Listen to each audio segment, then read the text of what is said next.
नमस्कार दोस्तों, आज हम बात करेंगे अगर आप आईपीओ में अप्लाई करते हैं और आपको अलॉटमेंट नहीं मिलता है तो ये वीडियो आपके लिए है। और इसके बारे में आज हम बात करेंगे अलॉटमेंट चांस कैसे बढ़ाएं। इसके लिए मैं टोटल आपको 8 टिप्स दूंगा और आप हर आईपीओ में अप्लाई करके अच्छा पैसा बना सकते हैं। और स्टेप बाय स्टेप मैं आपको ये समझाऊंगा कि कैसे हर आईपीओ में अलॉटमेंट पाया जा सकता है और अच्छा प्रॉफिट कमाया जा सकता है। पहला टिप है, हमेशा रिटेल कैटेगरी में अप्लाई करना है और एचएनआई बीएचएनआई में नहीं अप्लाई करना है, क्योंकि उसमें अलॉटमेंट का चांस कम होता है, क्योंकि उसमें एप्लीकेशन बहुत कम होते हैं। रिटेल कैटेगरी में अच्छा खासा एप्लीकेशन होता है और आपको इसमें अलॉटमेंट चांस मिलेगा। और मैं ये भी बताऊंगा कि कैसे आप मल्टीपल अकाउंट से अप्लाई करके आप अलॉटमेंट चांस बढ़ा सकते हैं। जैसे कि मान लीजिए आप हैं, आपके मम्मी पापा हैं, भाई है, बहन है, आपका बेटा है, छोटा है, 5 साल का है, 10 साल का है, कोई दिक्कत नहीं। आप उसका पैन कार्ड बना करके आप उससे भी अप्लाई कर सकते हैं। 5 साल के बच्चे का भी पैन कार्ड बनता है, आप बनवा सकते हैं। तो उसमें क्या है, हर पैन कार्ड से अगर अलग अलग आई मान लीजिए आईपी में अगर मैंने 5 एप्लीकेशन लगा दिया तो 5 में से अलॉटमेंट आपको मिलना पक्का है। और वो कैसे होगा, और सारा अकाउंट आप खुद हैंडल कर सकते हैं।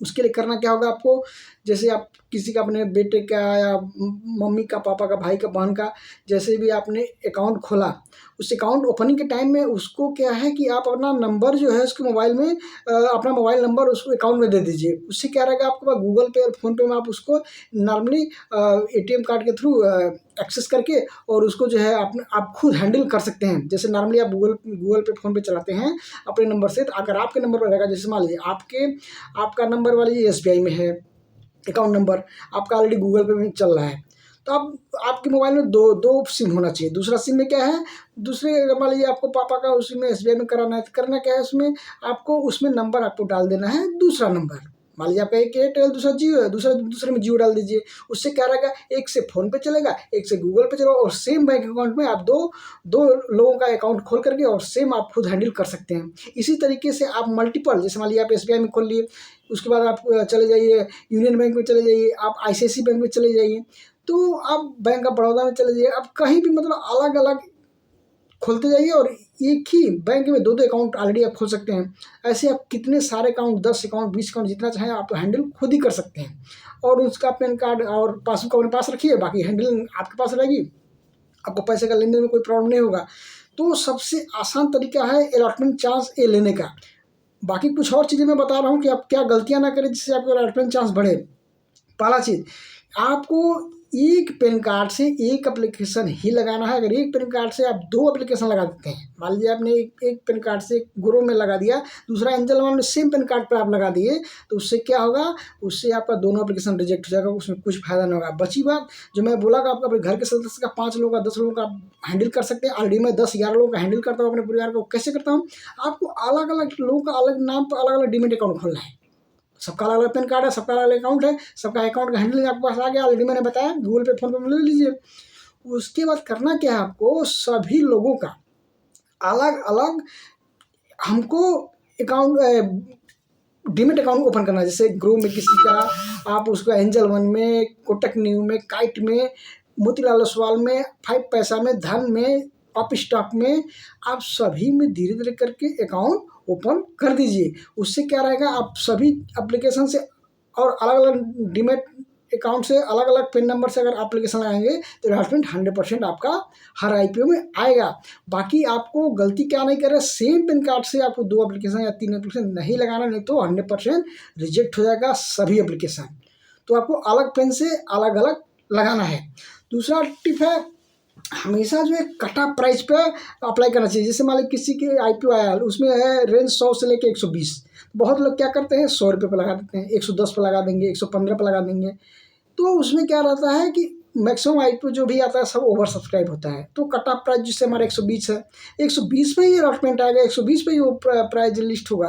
तो इसलिए क्या है, आपको कभी भी उससे नीचे प्राइस पे सेलेक्ट नहीं करना है, आपको करना है तो कट ऑफ प्राइस करना है, जिससे कि आपको अलॉटमेंट चांस आ जाए। बाकी हमेशा जीएमपी दे करके आपको अलॉटमेंट अप्लाई नहीं करना चाहिए पे। उसका कारण क्या है, अगर आप जीएमपी देख के ओनली अप्लाई करेंगे तो आपका एप्लीकेशन हमेशा आप लॉस में जा सकते हैं, क्योंकि जीएमपी फेक होती है, जीएमपी रियल नहीं होती है। सबसे पहले इसमें आपको क्या देखना है, टेक्निकल एनालिसिस। देखिए अगर आप टेक्निकल एनालिसिस देख सकते हैं, ठीक है, नहीं तो यूट्यूब पर बहुत सारी वीडियो मिल जाएंगे। आप किसी भी IPO का नाम डालेंगे, बहुत सारे लोग वीडियो बनाते हैं, उसका टेक्निकल एनालिसिस करते हैं, वो अच्छा है कि नहीं है, उसका कैश फ्लो क्या है, उसका प्रॉफिट क्या है, उसमें कितना कर्ज है कंपनी में, ऑलरेडी डिटेल में वीडियो लोग बनाते हैं, मैं भी बनाता हूँ। आप वहाँ जाके देख सकते हैं, हर IPO में आप जाकर वहाँ पर देख सकते हैं। उससे क्या रहेगा, आपको टेक्निकल एनालिसिस पता लग जाएगा, इसका टेक्निकल क्या एनालिसिस अच्छा है कि नहीं, इसका कैश फ्लो अच्छा है कि नहीं, कंपनी अच्छा है कि नहीं। दूसरा चीज़, सबसे बड़ी बात, अगर आपको ये आप नहीं देख सकते खुद से, तो दूसरा चीज़ उसमें क्या रहेगा, आपको उसका डिमांड कितना है IPO का, रिटेल कैटेगरी में, HNI कैटेगरी में, QIB कैटेगरी में, म्यूचुअल फंड कैटेगरी में कितना लोग उस पर डिमांड है।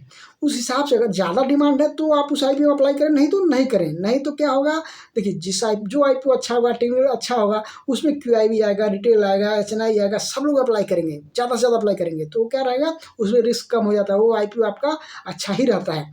तो डिमांड देख करके अप्लाई करना चाहिए। उसके बाद दोस्तों, और मैं नेक्स्ट टिप बता रहा हूँ, सबसे छोटा टिप है, उसमें क्या है, IPO हमेशा लास्ट डे के लास्ट आवर में 1-2 घंटे पहले लगाना चाहिए। उसमें क्या रहता है, छोटी मोटी गलतियाँ भी रहती हैं, तो उतना लास्ट आवर में मेंशन नहीं होता और आपका वो एप्लीकेशन रिजेक्ट नहीं होता है, और अलॉटमेंट चांस ज़्यादातर मिल जाता है। दूसरा और एक फ़ायदा होता है कि हमको लास्ट डे लगाने से क्या होता है, पिछले 2 दिन में हमारा कितना सब्सक्रिप्शन हुआ है। तो सबसे बड़ी बात, लास्ट डे में ज़्यादातर सब्सक्रिप्शन होता है। आपको लास्ट डे में 12-1 बजे के बाद, 1 बजे से लेकर 3 बजे के बीच में बहुत हाई सब्सक्रिप्शन आता है। उसी दिन QIB आता है, HNI आता है, उसी दिन FI आता है, उसी दिन म्यूचुअल फंड आता है, सभी लोग आप उसी दिन एप्लीकेशन लगाते हैं। तो आपको हमेशा 3 बजे के बाद लगाना है IPO। उसके बाद क्या रहेगा, आपको पता लग जाएगा इसमें कितना सब्सक्रिप्शन है, इसका GMP क्या चला है, IPO लगाने लायक है नहीं लगाने लायक है, तो आप लॉस से बचेंगे। पहला चीज़, क्योंकि हर IPO में अप्लाई करेंगे तो हर IPO अच्छा नहीं होता है।